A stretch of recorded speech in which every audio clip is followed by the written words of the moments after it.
Might be pushing it a bit tonight. Anyway, I've got to go. I've got to go and have drinks. Okay, see you later. Bye. Hey guys, what am I doing? Turn that off. Karen and Peter, your chocolate looks epic. Hello, Craig. Hello, Kay. Hello, Cotty and John. 3 kinds of chocolates. Good work. Good work, team. Oh, it's quite warm in here. I'm going to have to disrobe a little bit. Hang on. It's all right. I'm just taking my scarf off. That's all.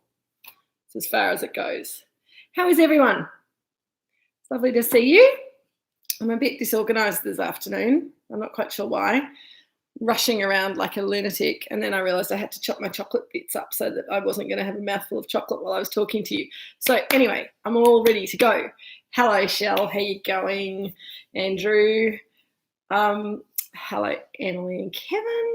Linda and Steve. How you doing? So I have got the most exciting little, hello, Anne. How you doing? Good. Excellent. So I'm hoping that this is very interesting. Oh, everything's pinging. Hello, Sue, not Jeff. Jeff, you missed out on the chocolate and the wine. That's no good. Hello, Sarah, and all the tricks. Good to see you. Yeah, so chocolate and wine. What could go wrong? So lots of people say that chocolate and wine is not a great match, and that if you're matching wine to food, then it has to be the wine has to be sweeter than the food, and obviously that is not going to be the case tonight. Oh, hello, Tanel. Lovely to see you. Very, very good to have you here for wine and chocolate night. That's all right. We miss you when you're not here, but it's always lovely to have you back again. Emily, dark choc chips and cashew nut cheese. Oh, okay. So that's exciting. Let me tell you my theories about chocolate and wine matching. Some people like it better than others, so some of you might just hate this. So 4 kinds of chocolate, Kate. Okay. White milk, 70% dark, and oh, yum, how delicious. That could be good. I reckon that raspberry chocolate would go beautifully with a Pinot Noir, and that's something we're going to talk about as well. Jill's made some beautiful flowers. We did have a cat there until very recently, but he's got camera shy. Hello, Daryl and Sue. Have you got some chocolate? Alison, that's okay. I didn't think that everyone would come on the chocolate journey, but I think it's going to be really interesting. Good to hear. Good to hear. You've got to be up for anything in this world. So, hello, Peter. Hello. Have you got Nina with you? You got a cat. Kate, you opened the 12 Garden Pinot Gris. Oh, that's okay. You just have to, taste them both, see which one works better with chocolate. Hello, all of the Cross family. Lovely to see you all. It's exciting. Everyone's coming in. Chocolate and wine. As I was saying, the rules of wine and food matching are confusing and annoying because they don't always work with everyone's palates. So a lot of people say if you're going to have chocolate with wine, the wine has to be sweeter than the chocolate. But here it's not going to be the case because this is a dry wine, but it's a young and fruity white wine, the Devil Ben Creek 2019, which is why I selected this. Rob and Deb, hello. Good white chocolate raspberries, perfect, I think. So what I think, before we start the tasting, what I think is going to work. Oh, I wonder, where are our friends from Sydney? Craig, Joan, Karen, are you there? They might be busy working. I hope they get here soon. I miss them. I miss you all when you don't come. I have a theory that with this young, fruity white wine, I think that the white chocolates, and so I've got white Lindt chocolate ball, which might be a little bit too sweet, but could work well. Oh, hello, Craig. Good. Phew.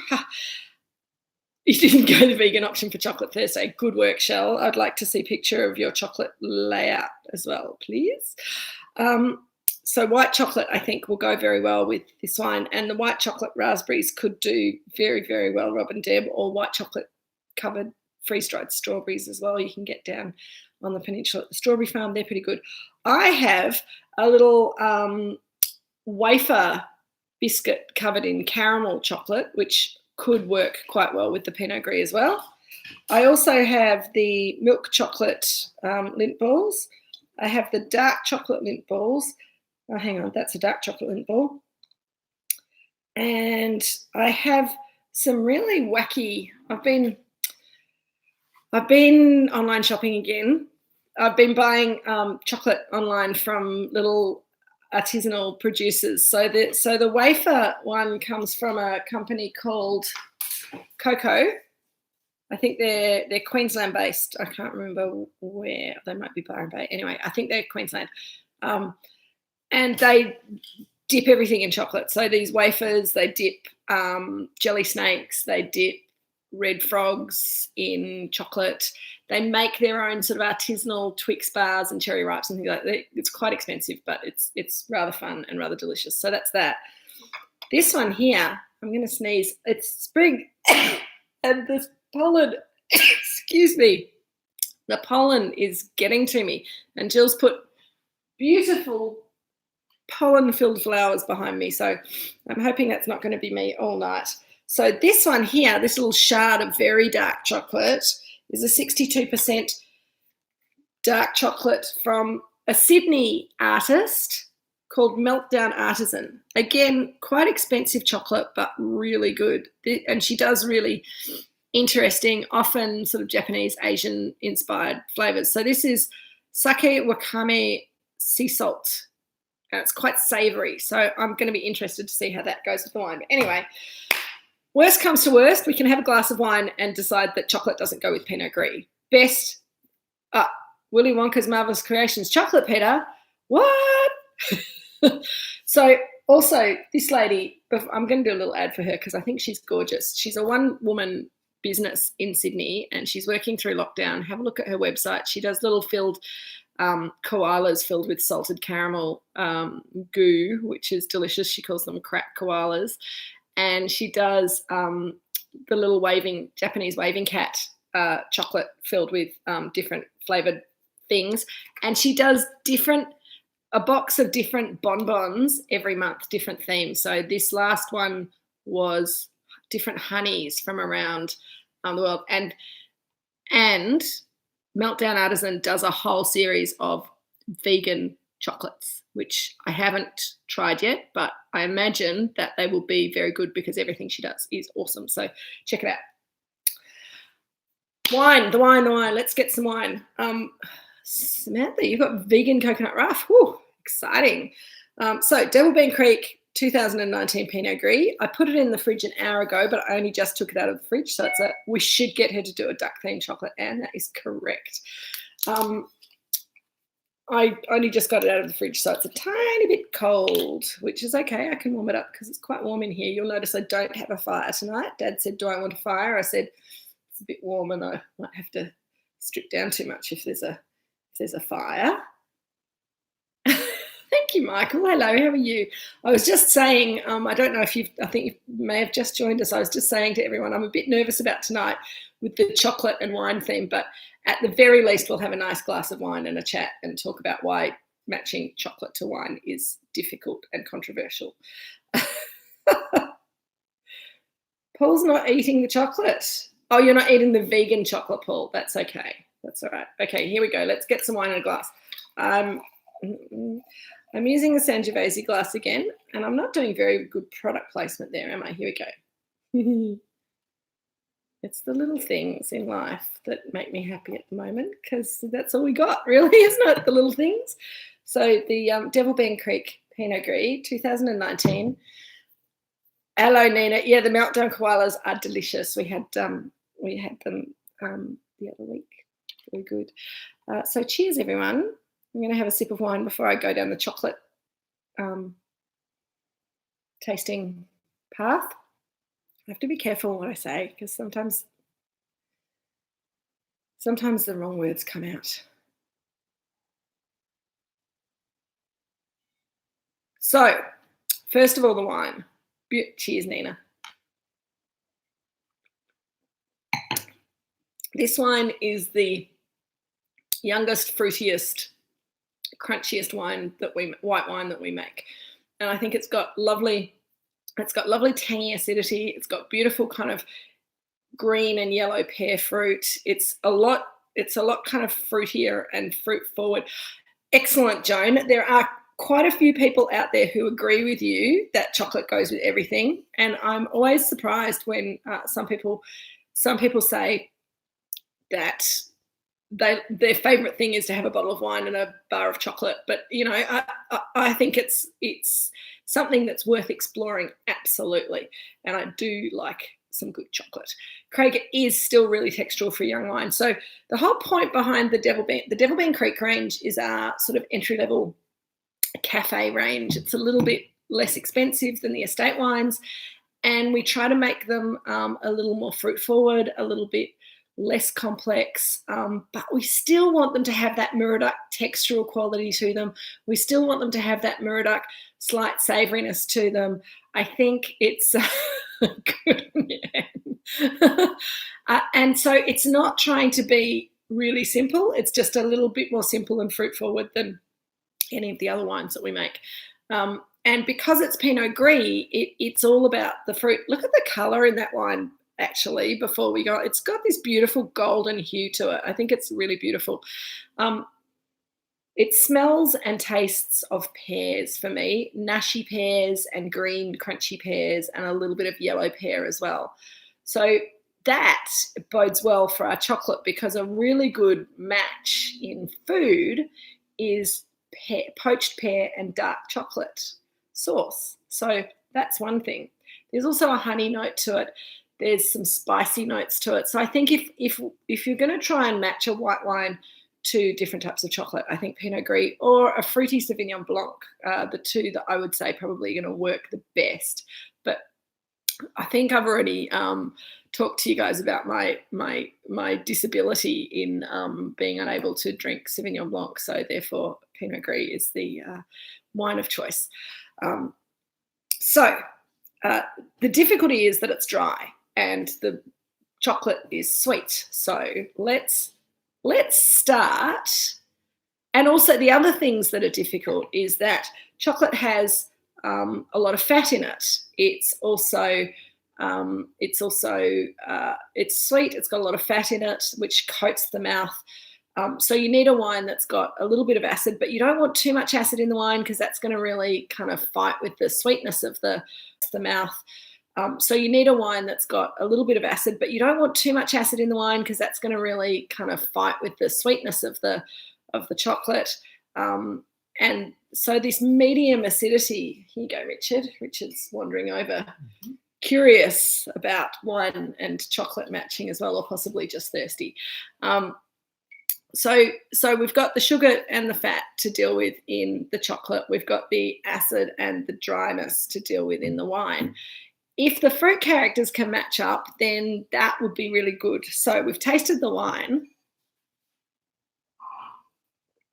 What I would suggest, that if you've got a few different chocolates, I would suggest starting with the white chocolate. So I'm going to have a little bit of white chocolate, and these Lindt chocolate balls, they're very sweet. They've got that lovely creamy filling to them. So I've just actually taken the shard of white chocolate off the outside, just to be a bit of a Puritan. And I'm going to have a little nibble of that. It's very sweet. It's creamy. It sort of tastes like almost solid sweetened condensed milk. It's got that really kind of sweet, milky kind of character to it. When you put it with the wine, it's really interesting. It brings that pear fruit forward. It makes the wine seem a bit more savoury. It's hard to describe. It's actually not a bad match.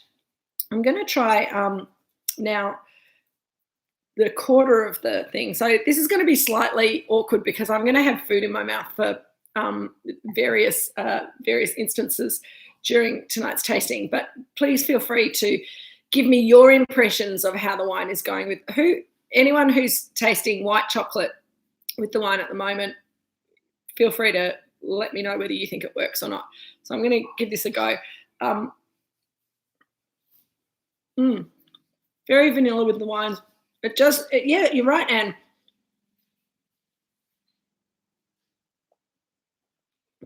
The wine tastes less crisp.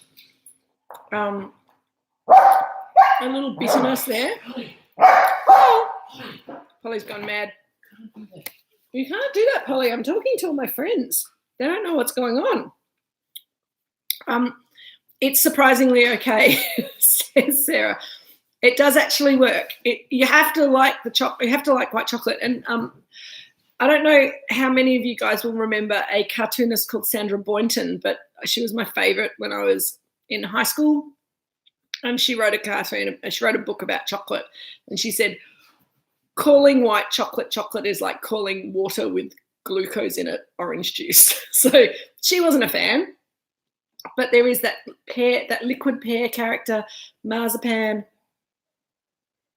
I think it works quite well. So let's, if you've got some water, have a sip of water maybe. Oh, good work, Michael. That Padrino is delicious. And that was, I hope that those of you who wanted to order it didn't have a problem with Michael's website, but I think that that was really nice of him, and he's made the whole website available for you guys. So I thought that would be quite a nice little bonus to go browsing around some Italian wines. If you want some other recommendations from their portfolio as well, I'm very happy to give them. I agree, Pete. I think the middle of the white lint goes better with the wine than the shell. But it's really interesting. I like white wine. I don't usually like, white chocolate. See, I'm getting confused already. I like white chocolate, but I do find it a bit sickly sometimes, and the wine kind of takes a bit of that away.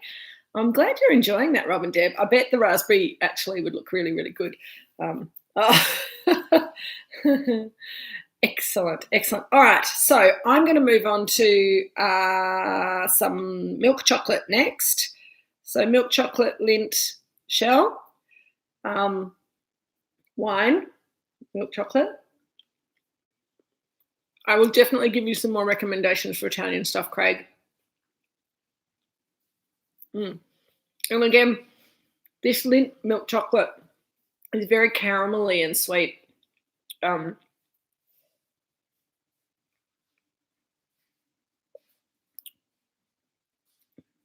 It's yeah, I think that it's actually, again, not bad. I don't think they meld together in the same way that the white chocolate did.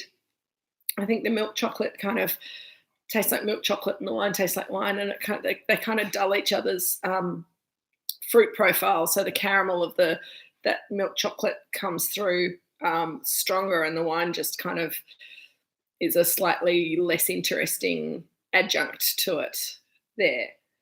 I don't know what other people think about the milk chocolate with the wine. And if I'm going too fast, tell me. It's not the same. I think the white chocolate works better personally. I'd be really interested to see how the dark chocolate goes though. Let's give the dark chocolate. I'm going to skip my dark lint ball.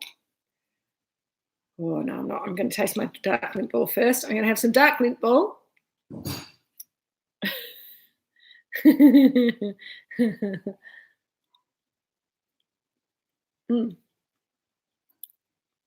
Thank you, Michael.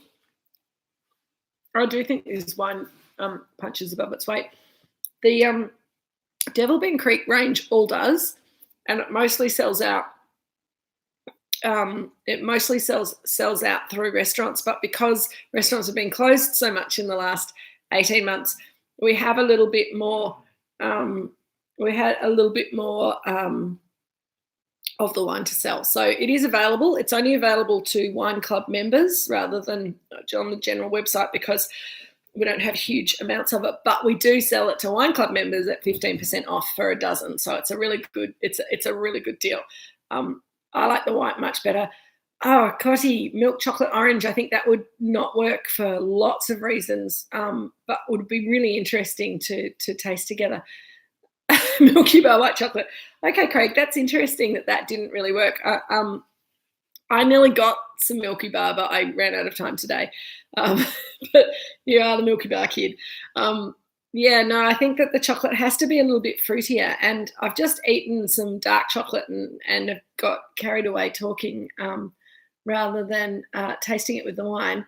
We have I can still taste the dark chocolate in my mouth.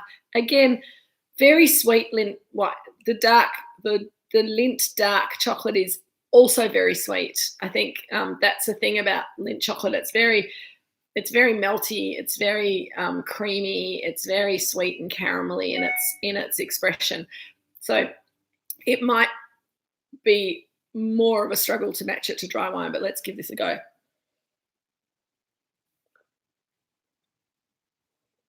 In fact, the dark chocolate brings out a really different flavour profile in the wine.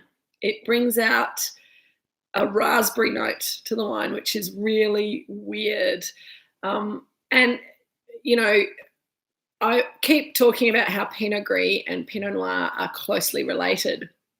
And I think that dark chocolate actually makes this wine taste more like Pinot Noir than Pinot Gris. It's really weird. It's really interesting.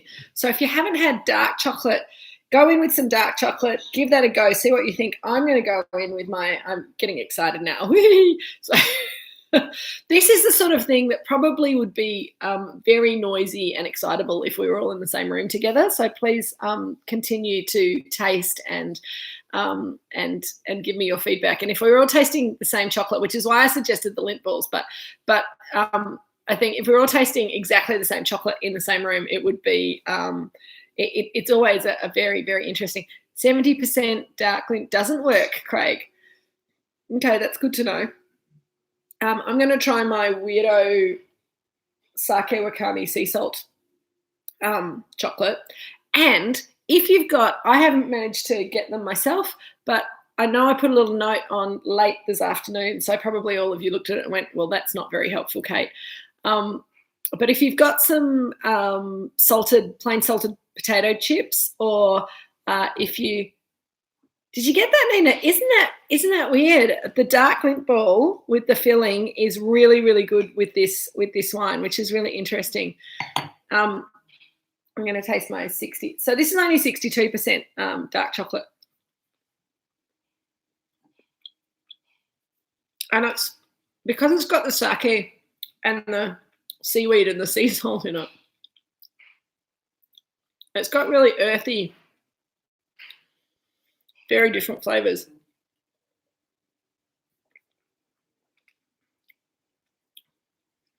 And it doesn't work at all. It's awful with the wine. It makes the wine taste sour and bitter. Horrible. So this is really, so the reason that I wanted to match chocolate to Pinot Gris rather than Pinot Noir, because if a lot of people, if they're looking at doing chocolate and wine tastings, and isn't that weird that the dark lint ball with the creamy centre works really well with the wine, but other dark chocolate doesn't work at all, and it brings out all the bitterness and sourness that isn't in it. Just kind of makes the wine seem, oh, Robin Deb, dark chocolate with hazelnut works. Yeah, quite well. Yeah, that's interesting. The Valrhona is interesting, Samantha, because I thought that might work because it's often because Valrhona's got that sort of cherry fruited flavour to it. Often the high cocoa versions, depending on where the chocolate's from, it's pretty good. Salted caramel dark choc balls. Ew. Yeah, no, isn't it weird how the different flavours of the different chocolates really affect the flavour of the wine? So the reason I suggested that you got your hands on some salted potato chips or some pretzels is that the Japanese do a really cool thing, and I've seen it a little bit in Australia since, and I know you can get chocolate with pretzels in it from Aldi. My next door neighbour offered me her last bar. Thank you, Sue. But that sort of Okay, Aldi 70%. Okay, cool. Yep. So I expected white chocolate to be the winner here. And it's very strange because even people who don't like white chocolate find that it works surprisingly well with a crisp, fruity, dry white wine. No, Alison, I think the 85 and Pinot Gris would be hard. But you said you weren't doing chocolate, Alison. You said you said you were just going to have cheese. Like I tempted you into the chocolate. The salty potato crisps. If you've let me put that another way.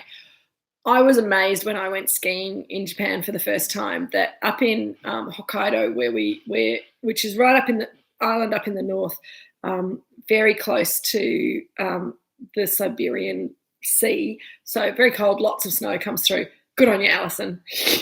I'm sorry you didn't have a white lint ball to go with it because the lint ball, the white, it really is the best. I agree, Linda. Exactly, Nina. We've got to be curious. In Hokkaido, they have a dairy industry, which the rest of Japan really doesn't, and so they're very proud of their milk and their cheese and their chocolate, and they do these amazing kind of ruffle, quite thick cut ruffle heavily salted potato chips that they then dip in chocolate, and it's so good. And I think that it would be the salty potatoiness of the chip with the chocolate would work very well, would probably work better with this wine than just the chocolate on its own. So if you've got some chips or some pretzels, either shove your favorite chocolate and some chips or shove. Gillian chocolate doesn't go with wine at all. I know it's weird, isn't it, that you're going to go, oh, but Lindt and Gillian, they're quite similar, but it's that hazelnut praline in the center of the Gillian that is so delicious on its own and just ruins wine completely. Don't know why. I have done the test though; it doesn't work, and in fact, I think most chocolates don't go with dessert wine either. So there's another controversial thing for you. I love chocolate and I love good dessert wine, but I will have my dessert wine first and then I'll have my chocolate with my coffee. Thank you very much. There's a couple of things like a really old sweet Madeira could work with dark chocolate. Tokayatsu, for the Hungarians amongst us, can work with chocolate sometimes. And also one of my favourite sweet wines in the world that I loved so much that I named my first dog after it, Pedro Jimenez Sherry, which is black, sweet, very sweet. Sherry works pretty well with chocolate. So it's quite fun. Oh, Emily, what's my favourite dessert wine? So my favorite dessert wine, in fact, I tend to really enjoy sweet wine instead of dessert rather than with dessert. I find matching wine to a sweet course very difficult, or sweet wine with cheese. So, but if I can have a little glass of a high-end Sauterne, I'm in heaven. I've had the privilege of tasting Chateau d'Yquem a half a dozen times. It's ridiculously expensive and ridiculously delicious, but there's a few other Sauternes that are still expensive, but not mad expensive. Peter, I've got a hazelnut lint ball and I didn't actually even think to give it a go. So thank you for that. Maybe Richard, you have to taste the hazelnut lint ball with the wine now. Which one do you think was best? Have you tasted them all? He hasn't tasted them. The white works surprisingly well, doesn't it? Yeah. Richard also has a bit of this crunchy caramel chocolate with a wafer, which I'm going to taste in a minute too. What am I? Oh, that's lovely, Shell. That's me getting nostalgic for Chateau d'Yquem. Yeah, that's right, Linda. Dip the salted crisps, half into melted chocolate, then eat when set. Fantastic. You know, our friends at the Chocolate Box do salt and vinegar chips dipped in chocolate, which sounds awful. And you have to be a certain kind of person, but I'm that person, and I found them incredibly Moorish. Weird, but incredibly Moorish. Okay, John.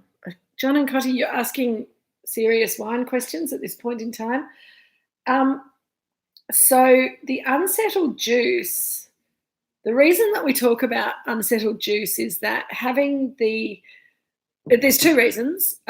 We don't want to filter out the natural yeasts that are in the wine.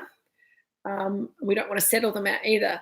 And making white wine with unsettled juice means that you have the solids, which are the bits of pith from the grape, basically, give more texture and more complexity to the wine. So if you're making a very simple white wine, Riesling, Pinot Gris, Sauvignon Blanc, and you want it just to be pure and fruity, you will settle the juice out. And what that means is you basically just let all the solids drop to the bottom over 24, 48 hours. Doesn't take that long. And then you rack the juice off the top of the solids. So you basically pump the juice off the top of the solids and you leave the gunk at the bottom. And that means you have very, very Rob and Deb, that's a good question. I'll deal with that in just a moment. It means that you make a very pure, very fruit-driven wine, and we find that that's not the kind of wine that we want to make here at Moorooduc. We like the textural quality and the little savoury notes that the solids give to our wine. Also, if you're relying on natural yeast, you don't want to chuck anything that's settled out of the wine out. You want to stir it all up. So we basically press the juice from the grapes into a big tank. We give it a stir and then we pump it straight to barrel. So that's what we mean by unsettled juice.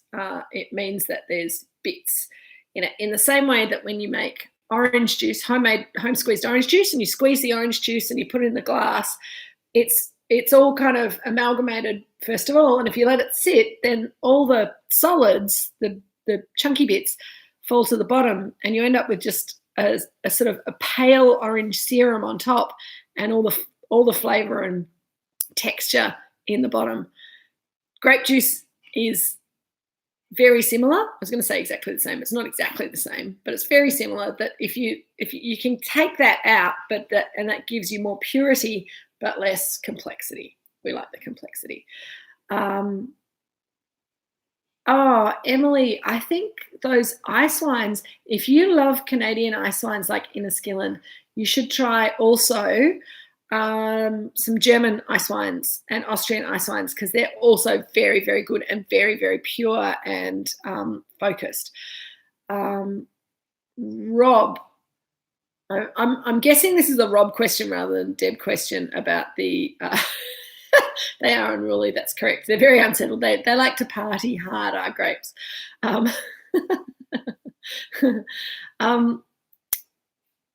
So, Rob, when you use egg in finishing wine, it's egg white, not eggshells, and we're fining the juice before filtering. So I could be wrong, but I've not heard of people using eggshells to filter wine in this century. But the egg white gets frothed up, and it's used like we talked about it last week or the other week. It's used in the same way of getting Icelandic ice wine. Oh, Alison, now you're getting exotic. in the same way that you make a float for a consommé, that's what the egg whites do. They start at the top and they drop down through in the same way. Like the solids naturally drop to the bottom of the wine, the egg white will drop down through the wine and actually catch smaller particles than would naturally just fall clear. And they take them down to the bottom. And again, then you've got a clearer wine on top and you rack it off the top. You can't taste the egg in the wine. But if you are very, very sensitive to egg as an allergic thing, then you may want to ascertain whether your wine has been fined using egg white, because theoretically the wine has the egg white has left the wine completely. But if you're someone who's incredibly sensitive to an allergen and your allergen is egg whites, then you probably don't want to be drinking wine that has been fined using egg whites. I think the bigger issue is people who are vegan and don't want to steal things from other animals, and just because the egg white is not any longer in the wine, it has still been used in the process of making the wine, and so therefore the chickens have been disrespected as far as taking their eggs and using their egg white and farming them and all those kind of things. So it's more sort of a vegan philosophical theory, I think, why people like to avoid wine that's maybe been fined with egg white. But I think that until the wine industry puts ingredients on the label, people are going to be continuously amazed by things that certain wineries use to fine and make their wines, because there are lots of things that can be used as additives and for purifying wine that people might be a little surprised by.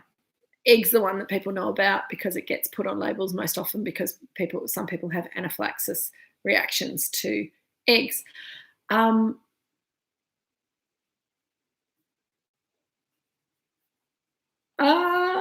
Ice wine, dessert wines are delicious. Peter, the drink that would go best with the Ballantines after dinner mint would be a coffee, black coffee, or perhaps an old-fashioned or a polar bear cocktail, which is white chocolate liqueur and peppermint schnapps mixed together. Very classy.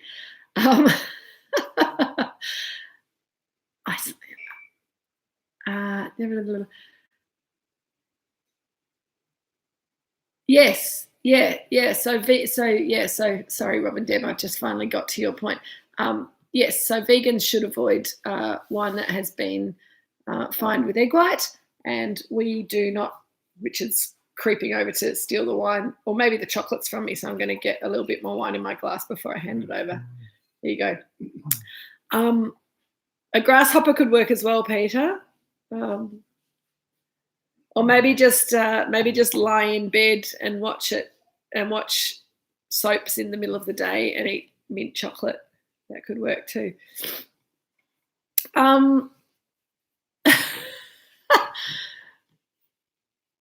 Oh, Tennille, I had a feeling that someone might ask me that. So in times gone by, and not today, but in times gone by, animal blood was used for fining wine, which is why there's a very famous wine from Hungary called bull's blood. It's partly because it's blood coloured, but it's also traditionally fined using bull's blood. Isinglass is tiny fish. Gelatin is often used in fining wine. We've talked about added tannins and various things that people can use to sort of boost colour and boost body in the wine. They're all things that we tend not to use. So at Moorooduc, it's not that we're kind of holier than thou or anything like that. Oh, how delicious. Persian stew. How delicious, Shell. That sounds awesome. What has it got in it, your Persian stew? I made a chicken and pomegranate molasses stew for the asylum seeker resource centre. They did a host your own dinner party, and they sent out some recipes, and I did that last year, and made a beautiful chicken and pomegranate stew, which would work quite well with this, but it depends what the flavours are in it. Shell, if you can give me more detail. Yeah, cool, Harold. Eggplant, walnut, lentil, capsicum paste, and lots of herbs. Give it a go. It'll be an experiment. I think it could go well, or it could go badly. Who knows? That's some pretty amazing flavours. It sounds delicious. It sounds very, very good. If the wine doesn't go with it, then maybe open a bottle of Pinot. I reckon a bottle of Pinot might work quite well with that as well. Emily, Kevin, Mezcal, yes, please. Hang on. Peter and Nina on the couch together, yes. You guys are hilarious. So, God, where are we? Did I answer your question properly, Tennille? There's lots of things that can be used for finding wine. Some of them are animal based. There also you can use there's clays. There's certain clays that work for finding wine, and also synthetic finding agents.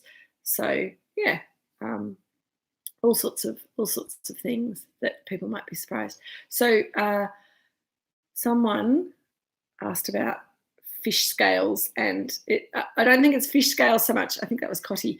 Not so much fish scales as far as I know, but isinglass is little tiny fish, so might be similar or the same thing. I'm not really sure. But it's not a very exciting. Well, how do we get to fish scales from chocolate and wine? Have some more chocolate. Have some more wine. Talk about yummy things.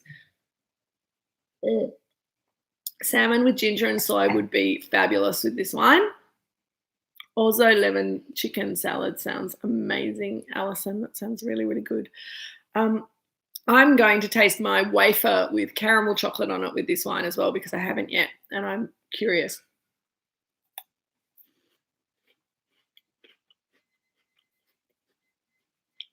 The wafer's chocolate, and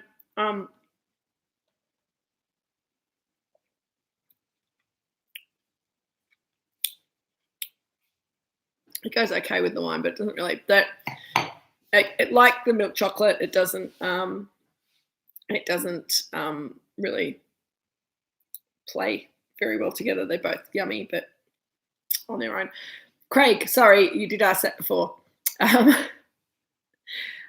Do we get botrytis in the winery?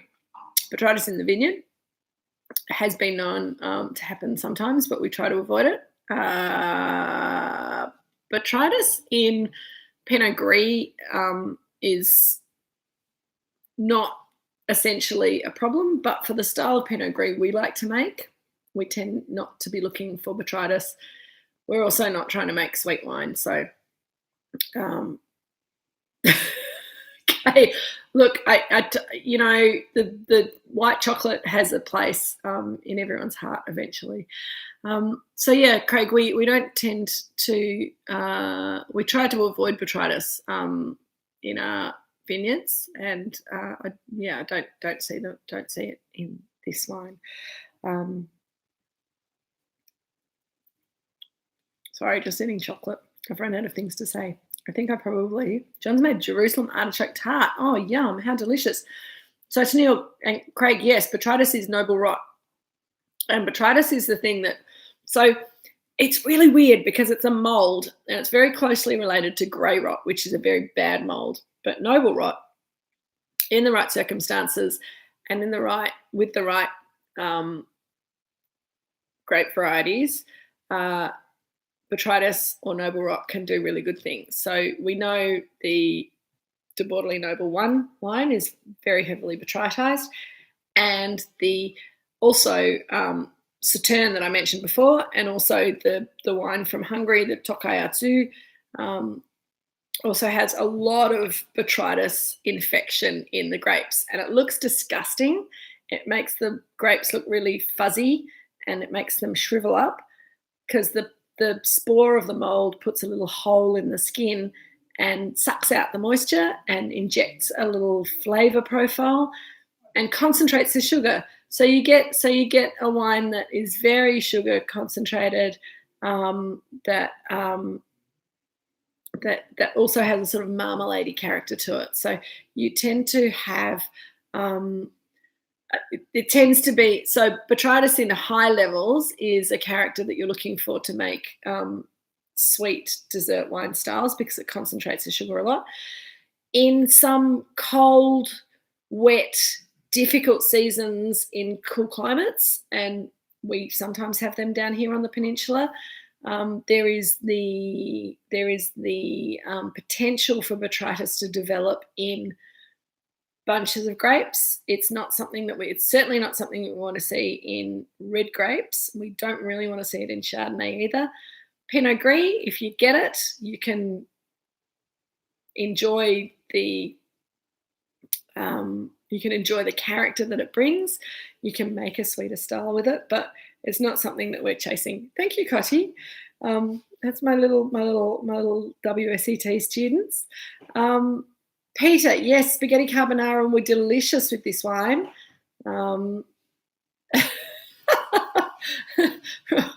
Deb, not everyone has a bad reaction to Jerusalem artichokes.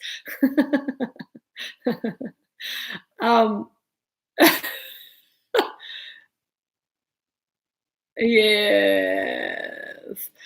Oh dear. Well, on that note, I might leave things there. Once we've got to the fart jokes, it's kind of hard to come back. Yeah, I know, wine and chocolate before dinner, it's a bit naughty, isn't it? But, we're in lockdown, so we can, and we're grown up, so we can. Next week, we're going to be tasting the new release 2018 Moorooduc Estate Pinot Noir. And I have had a request from a young viewer of this show that we do an episode on mocktails. So next week is the last wine of this case. So I've got to work out what goes into case number 5, because I'm presuming that we all would like to continue with Drinks with Kate into the not too distant future. So I will be sending out a link for case 5 very soon. That's correct, Craig. And it also lockdown also negates all dining rules, dining times. You just need to go with what makes you feel good. And hopefully this Pinot Gris has made you feel happy tonight with some chocolate, sugar and alcohol. It's pretty good. So Pinot Noir next week. We're going to talk about mocktails the following week, but it will also, there will be options for you to add alcohol if you are feeling nervous about a week without alcohol. And we'll see how we go with getting the Drinks with Kate box sorted out, because I'm kind of racking my brains to decide what to put in there. I would like very much to find a Rioja to go in there, but I might need to do a little bit of research. So anyway, if you're interstate and you want to pre-order the box, Craig, if you want to jump on the website and reorder box 4, but put a note in the bottom saying, please send me box 5, and we should have that ready to send out by early next week, I would say. So Pinot Noir next week, mocktails and cocktails the following week. And then we'll see what happens after that. But yeah, have a lovely night, everyone. It's been awesome as usual. It's been unseasonably spring-like today. Apparently it's going to get really cold in this part of the world next week, so we'll probably be shivering through our Pinot Noir, but that'll be all right. Anyone who hated the chocolate tasting with the wine, I apologise. I think it was very interesting. you don't ever have to do it again if you don't want to. But if you found something that you liked, then by all means go for it. It's always a wonderful journey of exploration. Thanks, everyone. Take care. Have a lovely dinner and cheers. Good night.